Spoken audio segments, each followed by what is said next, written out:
which has happened mainly coming from.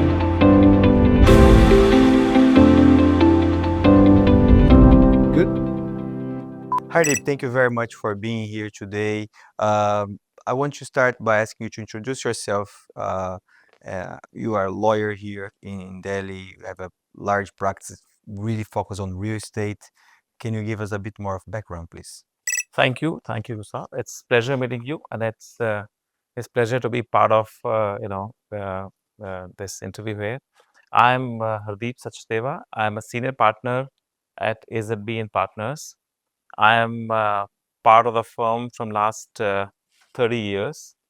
We are a full service law firm. We work across all areas of practice, and especially in real estate. We are pretty much in all virtue of all that can be done in real estate, starting from any investments, both institutional investments or any HNI investments in real estate or private credit in real estate or joint development transactions, joint ventures of real estate companies, um, or these days a lot is going on in the distress assets purchase as well, which includes both IBC oriented transactions. IBC is Insolvency and Bankruptcy Code, or SARFACI, driven transactions where the auctions are conducted under a special statute called SARFACI for the sale of real estate assets which are mortgaged to the lenders. But yeah, I mean, we have a robust tax and practice as well in real estate, both direct and indirect tax.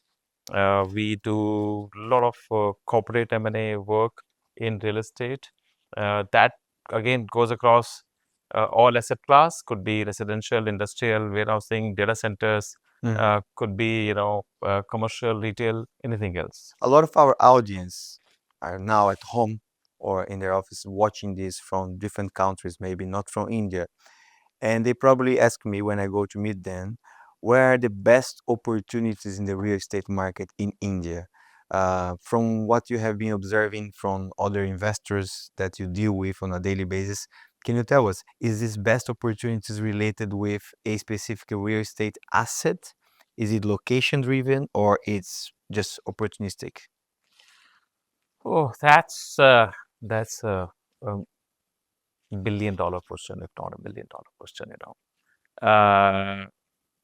A country presents the best opportunities for investments in real estate to begin with, and these opportunities are across all asset class. So there has been big bull run in the residential real estate market on ground. At the same time, there has been significant amount of interest in the retail, in the commercial, industrial data centers as well in real estate in India. Post-COVID, if we just pick the real estate piece of hospitality sector as well, that as well seen, good amount of interest. Now, we have opportunities. At the same time, it comes with its own bit of complications.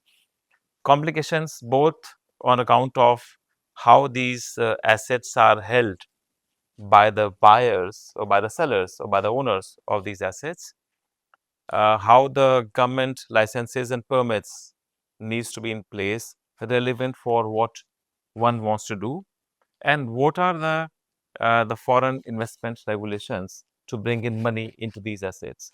Now, these host of regulations or complications needs to be tread carefully when you want to get the best out of these opportunities.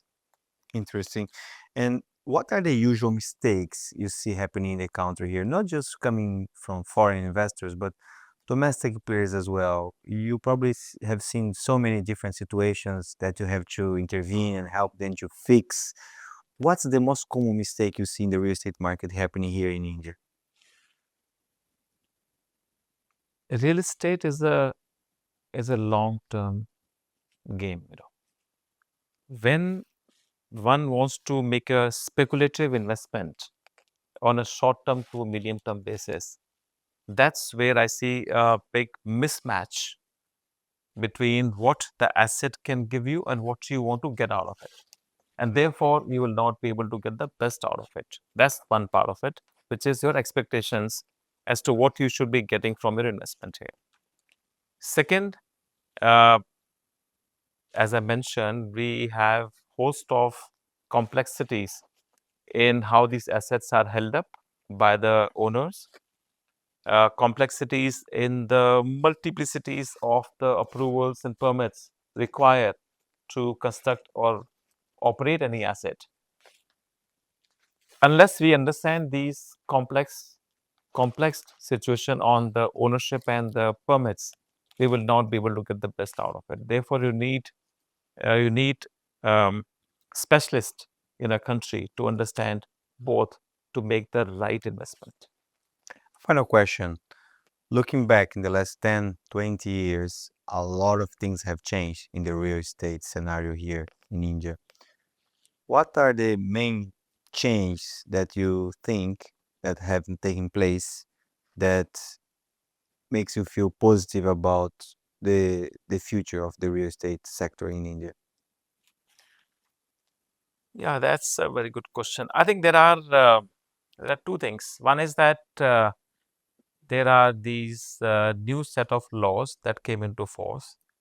At least in last 7-8 years, we can say that 2016 or 2017 as one of the landmark year where we had IBC, Insolvency Bankruptcy Code, enacted.